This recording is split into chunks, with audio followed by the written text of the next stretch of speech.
భారతదేశంలోని అతి తక్కువ ప్రాంతాల్లో మాత్రమే ఆది దంపతులైన శివపార్వతుల కుమార్తెలకు పూజలను నిర్వహిస్తున్నారు.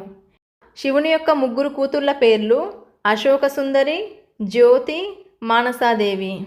పద్మపురాణం ప్రకారం అశోక సుందరి శివపార్వతులకు జన్మించిన మొదటి కూతురు. తమ కుమారులైన వినాయకుడు, కార్తికేయుడు పెద్దవాళ్ళై కైలాసాన్ని వదిలి వెళ్ళిపోగా పార్వతీదేవి ఒంటరిదైపోయి శోకంతో ఉంటుంది. అప్పుడు పార్వతీదేవి శివుని దగ్గరికి వెళ్ళి, స్వామి, నన్ను ఒక అందమైన వనానికి తీసుకొని వెళ్ళమని కోరుతుంది. ఇక అడిగింది తన అర్ధాంగి అయిన పార్వతీదేవి కావడంతో శివుడు ఆమెను తీసుకుని నందనవనానికి వెళ్తాడు. ఆ వనంలోనే ఉన్న ఒక చెట్టును చూసి పార్వతీదేవి ముగ్ధురాలవుతుంది. ఆ చెట్టే కల్పవృక్షం. అది కోరిన కోరికలను తీర్చే చెట్టు. అయితే పరమేశ్వరుడు కార్యనిమిత్తమై బయటకు వెళ్ళినప్పుడు